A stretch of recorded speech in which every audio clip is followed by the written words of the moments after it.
Container store hack you didn't know. When choosing drawer organizers, there is a built-in measuring system on the shelves to help you plan out exactly which drawer organizers you need. Now you know! Here's how to remove furniture lines from your carpet. All you need is a steamer and a cleaning brush. Apply the hot steam to the indentation on your carpet. You can even use hot water on a towel. Then brush the lines out, let it dry, and no more lines. Here's a quick and easy way to make those ashy stove grates look brand new. Soak your grates for 30 minutes in hot water and dish soap, rinse and let it dry. Then use stove polish and rub it into your grates using a dry cloth. You can even use it on your burner covers. Let it dry and your stovetop will look brand new. Do your leggings have these little beady bees on them? Here's how to remove them. All you need is a sweater stone. Take your sweater stone and brush it gently against your leggings. It will begin shaving away the peelings. Once you've removed enough, use a lint roller to remove the shavings and your leggings will feel smooth once again. Here's where to start when cleaning the whole house and what order to clean in. First, start with changing bed sheets and laundry. It's the longest task, so you should start it first. Next is the kitchen.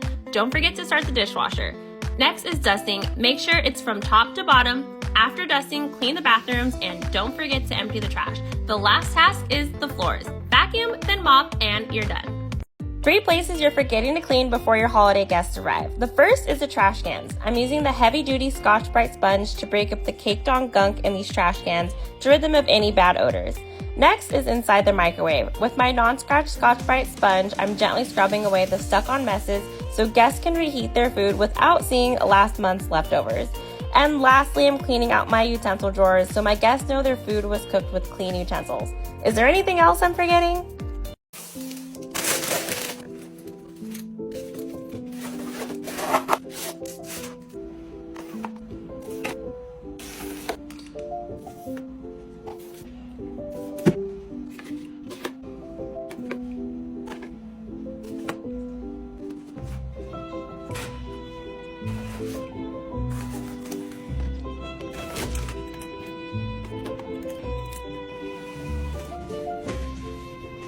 Don't be spooked this Halloween by the messes your sponges pick up.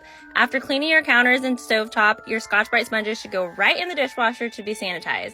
Both the non-scratch and heavy-duty Scotch-Brite sponges can be washed in the dishwasher up to 20 times. Your non-scratch sponge has endured haunting times cleaning up the spilled puddle of goo in your fridge and the gunk left on your countertops, while your heavy-duty sponge has been hard at work cleaning the crust in your oven. Don't let the bacteria spook you this season. Put those sponges in the dishwasher and enjoy a fresh clean every time. How to become a professional organizer. The first step is to define your client.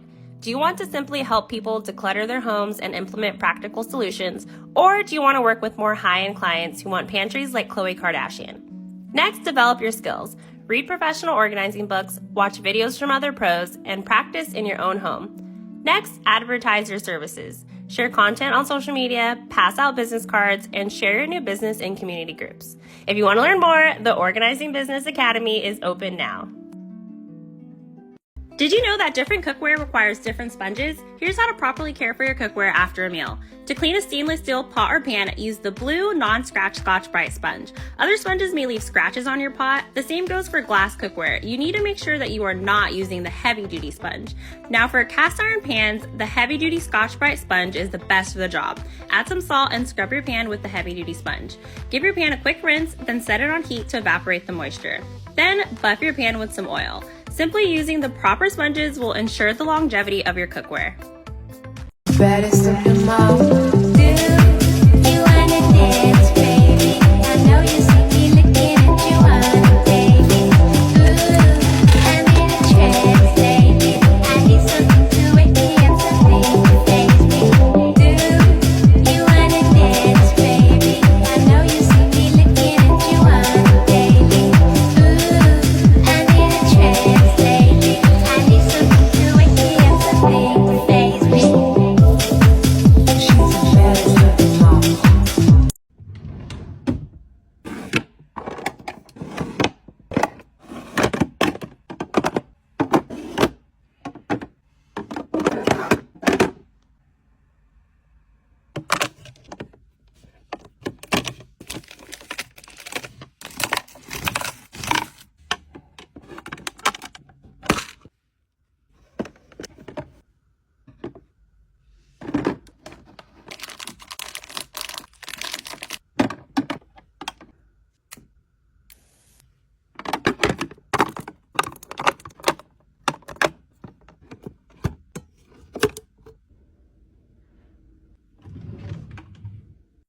Organizing isn't just for the girls, you know. Men can get organized too. Here's a few ways to upgrade your closet if it looks like this. First thing you're going to do is get rid of all that dry cleaning plastic. Next, replace those wire hangers with matching hangers. I promise this will make a big difference. Organize your clothing by category. Pants go on the bottom row and shirts go on the top. Face all your clothes in the same direction on the hanger. Color code each category from light to dark. This will make your closet look so much more cohesive. To store hats, put them on hooks so that they look like this. Take those ties off the hanger and use a tie hanger instead. Your shoes don't have to live on the floor. Put them in shoe boxes so they look like this. And match your socks. You'll spend less time getting dressed when your socks are matched and your drawers are file folded. And the last thing you need to do is keep it that way. Get in the habit of putting things away in the right space. Hi, my name is Kaylee and I'm a housekeeper and professional organizer. I clean this house every single week and my client makes it so easy for me to do my job. Before I come, she makes sure there is almost nothing for me to pick up off the floor and there is almost never any dishes in the sink. I may find a dog toy or a few Legos, but her house is so organized it is easy for me to find out where things go. If I need a cleaning product of hers, I know exactly where to find it. Hardly anything in this house is visibly dirty, but I always check every surface like I normally would and clean it. I can tell she cleans certain surfaces in between my cleanings, but this is exactly how to keep a spotless house. Most of my clients keep their homes very close to the standard, but I am just as happy to pick up after those who don't. If you're someone who is struggling to keep your house in order for your housekeeper, don't worry. Our job is to make our clients' lives easier in any way we can, and I would never judge someone for having a messy house. This Auric vacuum has gone viral on TikTok, so here's an honest review from a professional cleaner. Now, this vacuum definitely packs a punch with its suction power. It's the most powerful suction on a vacuum that is also so lightweight at only 9 pounds. It has a pretty impressive 35-foot cord and lays flat enough to vacuum under the bed. This Auric vacuum works great on both carpet and hardwood floors. It does a great job getting right up to the edges of the baseboards. However, it was too powerful for my thin area rug and left creases. It also does not have an off switch for the brush roller, so be careful vacuuming over fringes.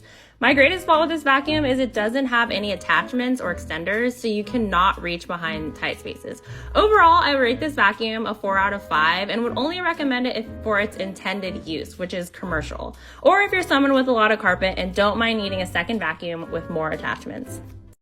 I'm a professional organizer, and here are the answers to the questions I get the most. Who buys the containers? Is it you or your client? I ask the client what their budget is for the project and then go to the store, purchase containers, and the client reimburses me for everything I bought. Or sometimes the client purchases things online themselves. How much does it cost on average for all the containers? There is a wide range depending on the area being organized. Pantries on average cost about $1,200, and small bathrooms like this one around $200. How long does it take to organize? Every project is completely different. Pantries and closets can take 1 to 2 days, while bathrooms can take just 4 hours. How much do you charge for organizing? I charge between $50 to $80 an hour, depending on the distance traveled and the ability to film for social media. Mind you, I have 7 years of professional experience. I live in Southern California, and my rates are comparable to the average cost for my area. I hope this helps. Hi, my name is Kaylee and I'm a housekeeper and professional organizer. I work for one family in particular who always goes above and beyond and treats me like a part of their family. So I wanted to do something extra special for them for Christmas. Their house is organized for the most part, but I knew their medicine cabinet could use my help.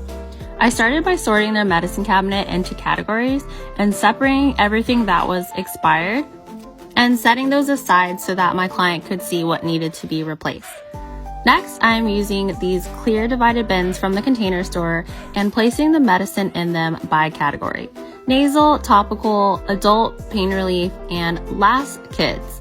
On the second shelf, I decided to leave this bin because it was already organized, and then use these white bins to organize the tools and the first aid items. For the top shelf, I'm using these larger gray bins. I used my Cricut to print custom labels, and this is the final result. Merry Christmas!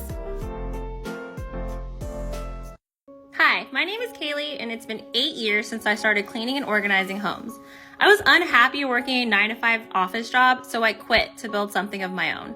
I had no college degree, little money, and not much experience, but I knew I had the work ethic to make something happen. The first few months were really tough, and in 2016, I decided to move back home with my mom in California and reopen my business in Orange County. After 2 years of hard work, sweat, and tears, I finally earned enough to move out on my own again. Those 3 years were the toughest years of my life. I didn't have much support for what I was doing. I was exhausted, and there was no guarantee I was even going to make it. But what I did have was perseverance, focus, and wild optimism. Some would even say I was delusional. How did this little 22-year-old girl think she was ever going to build a 6-figure business on her own? Well, I did, and here I am. For those of you who are in the same position I was, I have some good news for you. You can do it, and it is possible. Don't ever let anyone tell you you can't or try to steal your dreams from you. If someone doesn't believe in you, it's because they don't believe in themselves to do what you're trying to do. Keep your focus and know in your heart and in your head that the success is already yours.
I'm a professional organizer, and today I'm organizing this playroom for 4 homeschooled kids. In a room this cluttered, the first thing to do is clear the space. So I'm picking up as much as I can off the floor and sorting items into temporary categories.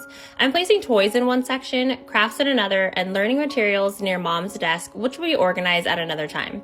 I'm moving the craft table to the corner and setting crafting supplies there. Because there are so many stuffed animals taking up space here, we decided it would be best if those were moved to the kids' bedrooms. These gray bins will be used for sorting toys, but we will be purchasing different bins for permanent storage. And these larger storage units are just not the most functional, so we're replacing them with another storage system.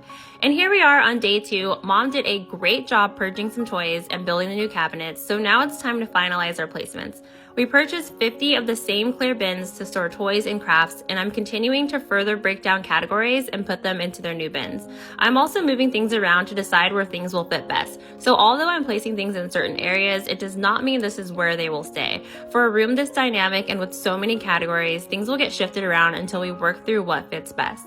The drawers in these cabinets were so perfect for loose craft supplies that the kids could easily access themselves, while the remainder of the crafting materials will be stored in the closet to only be accessed by an adult. These taller cabinets are being moved to behind mom's desk to store her learning and teaching materials and are being replaced by some cube storage. Our primary goal is to organize the kids' toys and crafts, so mom will be saving her desk organization for another time.